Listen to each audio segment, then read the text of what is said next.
In 2017, you could have made a strong argument that crypto was highly speculative, that there wasn't anything to show for it. But today, in 2021, that isn't the case. And despite the recent market crashes, there is so much that is happening. And if you're new to crypto and thinking, oh, I'm too late, I missed out in 2012, 2013, the highs of 2017.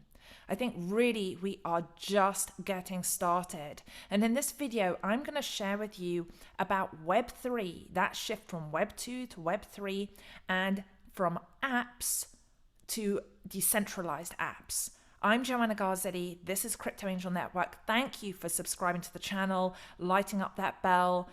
If you want to be able to expand your awareness of all things crypto, blockchain, fintech, you are in the right place. I especially appreciate your comments where we get to have a conversation about what we see, what we anticipate, so that we can be a sounding board for each other. And thank you as well for sharing the videos. So I'm very, very, very excited right now because the more I do my research, the more I do the fundamentals, I wish that I had more cash on hand to put into certain projects within the blockchain. Anything that is pretty much within the top 100 of the cryptocurrency markets right now, I feel, and this is not investment advice, that you can't go wrong. Now, will some of those projects fail? Maybe 2 or 3 of them. But a lot of the projects that are there, I believe, are here to stay in some capacity. Of course, in the years ahead, we are going to see which ones gain more market share. I'm going to go ahead and share my screen now so that we can get into the specifics of Web3 and what this means. So bear with me here as I walk you through this different information from my research. So Coinbase CEO Brian Armstrong reveals plans for a crypto app store inspired by Apple. And I'm going to show you why this is so exciting, and that whatever token perhaps that you're in now, certain projects, whether they be Harmony One, Polkadot, Cardano, Kusama, Chainlink, Ethereum, that in the longer run, that I feel like one can't go wrong being within those tokens. And let me just go ahead and show you here. So Coinbase's CEO disclosed plans to launch a crypto app store that offers third-party apps and inspired by Apple's storefront. And I'm going to go ahead and show you in a minute. There are now tens of billions of dollars of economic activity running on decentralized apps, and a new trend coming out every 3 months. We'll work on giving our users easy access to all of this from the main Coinbase product. So unlike traditional apps, decentralized apps or distributed apps don't run on centralized infrastructure, and essentially everything is running off of Ethereum. Most of the projects are of Ethereum. Yes, then there's Binance Smart Chain as well. But here with this, we're just going to focus mostly on Ethereum and then other layer 2s that are being used on top of that. Again, Harmony One is a good example of being able to create DApps. Apple has had an influence on Coinbase's thinking, and Apple didn't attempt to build every app for the iPhone. It empowered developers and gave mobile users an easy way to access new innovative apps. We need to do the same in crypto. So now let me just hop over and show you this based off of those thoughts. If we take a look at a brief history of iPhone apps. So in prehistoric times before Steve Jobs revealed the iPhone, primitive mobile phones and Palm Pilots ruled the earth. And I mean, gosh, I think about when the first apps came along. I mean, there was I remember, and you let me know in the comments how you felt. I've always been an iPhone person. I was very, very nervous to use those apps. At a certain point from when I was working in self-help, I explored the idea of going and launching a meditation app. This was before you could do much more easily creatable apps. And I think I was quoted gosh, it was like $120,000 to go and launch my own app. And I didn't do it. So let's see here. After the iPhone was launched in 2007, followed by the iPod Touch in 2008, the iPad in 2010, and the Apple Watch in 2015, Apple took apps to a whole new level, and the company made it possible for independent computer programmers to create powerful apps for use with the touchscreen interface and sell them for any price, or to give them away for free. And this included, right, shopping apps for retail stores and e-commerce companies, social apps such as Facebook, and dating apps such as Tinder, games from arcade classics to puzzle apps, news apps showing articles and videos from local and international news organizations, banking apps that let users scan checks and make deposits without ever visiting the bank or mailing a check to a processing office, streaming music and video, sports apps for professional teams and fantasy leagues, workout apps for custom routines and tracking, calculators, scanners, expense trackers, and other utilities. And just, reading this list, taking a look to really think about how far we have come in this past 10 years. I mean, really, apps have been explosive, where we went from not trusting, being very wary of using them. I know for myself, doing a mobile banking deposit, moving money around, funds around, or trading on my phone, that it is totally normal to me now. Whereas a number of years ago, I would have been very, very wary to do a mobile banking deposit. And even my father, who said he would never use an iPad, that he would not use email. Now I get to email with him, and he has an iPad, and he enjoys it. So that is a really big shift in terms of mass adoption, and it's going to lead me to show you other things about what we can expect next with Web3 and decentralized apps. So, pre-installed Apple apps. A new iPhone now comes with more than 20 pre-installed apps that were developed by Apple. And so you can download paid and free apps, right? We know that there's all the different things that are within that we just take for granted now. And let's just hop over here now to the overall market space of apps, right? We looked at the history of apps and how our phones or iPads get to be used as mini computers. So the global mobile application market size was valued at $154 billion in 2019, and it's expected to grow at a compound annual rate of 11.5%. That's not a small amount, from 2020 to 2027. So we've got to think about, what is that going to mean for now some of the projects, these crypto projects, and where are we going to be in terms of their value and their market cap size by 2027? Let's say in this next decade, by around 2030. And how much market share can we expect to see shift from centralized, from anything centralized, Web 2.0, centralized apps, to Web 3, to decentralized apps? What do you think? How much do you think that market share is going to shift? And do you think Google, Apple are going to really get on board and start to innovate? Or is it going to be others within the blockchain, decentralized finance space that are going to move much faster, and then Google and Apple are going to have to catch up? I would love to hear what you think about that.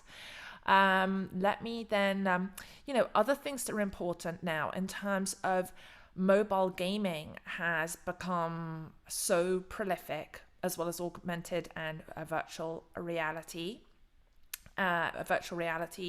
type apps. And we can see here a pie chart of the global mobile application share. I mean, look how much for gaming, music, and then we got music and entertainment, health and fitness, social networking, we got retail and commerce, and then other. Now, let's go over here to Google Play Store revenue statistics for 2021. And so their revenue it has grown 30% from 18 billion in the first half of 2020, more than 4 percentage points higher than the 26.8% growth experienced last year when compared to the same period in 2019. Not a small amount. Google Play Store is going to reach 85 billion in app spending with 16.9% annual growth over the next 5 years. Do you think that there may be room for DApp developers to be able to gain market share, even if it's just 2 or 3%, which I believe it will be considerably more, because people who are within a blockchain are really visionary and many steps ahead of where, sort of the old way of doing things. And then here, if we go and look at these statistics here, a new Sensor Tower report claims Apple's App Store generated even more so, 41.5 billion revenue globally in the first half of 2021, representing 22.1% growth compared to the same period last year. So the App Store was 1.8 times the revenue generated by Google's Play Store, which generated 23.4 billion over the same period. Anyway, my point being that this is a lot of revenue. So despite the markets being, having these crashes, and again, I'm going to reference again projects like Cardano and Harmony One, or certain NFT projects where they've just, they've had some pullback, they're going to return to their all-time highs. Again, this is just my perspective. When I look at the fundamentals, I think that we are waiting for the world to catch up. And this leads me here to something that I think is really, really cool. Ivan on Tech, I have been moving through his amazing certification programs. I'm almost done with completing the history of money, Bitcoin. I was going to do economics at school. My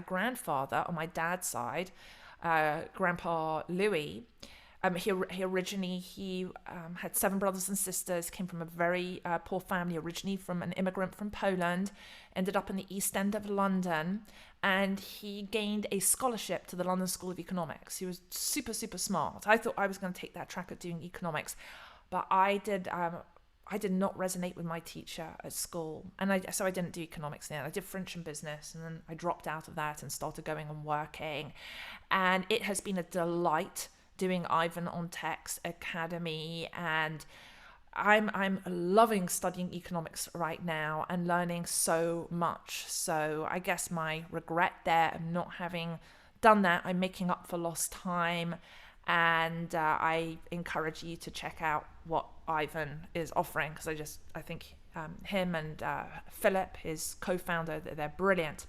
So another one of Ivan's projects here is Moralis, and this is why I wanted to bring this in, what Brian Armstrong is doing with Coinbase, of looking to take market share from Apple. And when we look at Apple Store and Google Play, and that this industry is billions and billions, tens of billions of dollars. And within Moralis, you can, it says here, build great DApps, decentralized apps, and get more users. And you don't have to be able to use Java. You don't have to be able to use Solidity like you would if you were programming with Ethereum. You just need one line of code, so that Moralis handles all of the back end. And so let's say, for example, you have an idea that something maybe you want to launch some type of fitness app, or some type of course, just something where you're putting your business out there in some capacity, and you would like to have it in an app store. In this case, you can, from my understanding here, within 3 minutes, you can have an app done, like the foundation of it, and then launch that. And whether it's off of the Ethereum blockchain, whether it's going to be off of Polygon, layer 2 Polygon, Polkadot, Cardano, and whatever layer 2s come up, it looks like that Moralis is going to be focused on making those integrations so that you never have to manage the back end. And I think that's really, really exciting. And you can see here they are working with Morningstar Ventures, with Paraswap, with 1inch, and then Superfarm, who is specializing in, they do NFTs. That's one of my other favorite channels, Elio Trades. So I think, you know, what really sticks with me, what Ivan's saying, is the terms of, you know, with the market where things just sort of go sideways, I'm not really trading at the moment. I am just hodling everything that I have. And I like his thoughts around how can one be involved in the development of blockchain and decentralization at large. And so this is really, really cool. So Moralis product offers fully managed and infinitely scalable Web3 backend infrastructure. So whatever your idea is, your business, and expansion of what you do, you launch here, you just do the front end, and you go to market. And yeah, I'd just love to hear your thoughts on that. Definitely check this out. He has a whole channel as well that offers free, all different free things right now. At some point in the future, I would imagine that information is not going to be free, as more and more people go, wow, why am I not building a decentralized app, when that stuff starts going mainstream. So there we have it. Where do you think that things are going to be? When do you think that decentralized apps are going to be beautiful, fully operational? At what point do you feel that is going to have a strong foundation? Is this going to be really working fully by the end of 2021, 2022, 2023? How much market share do you think that is going to shift from Web 2 to Web 3? Please let me know in the comments, and I look forward to seeing you in the next video.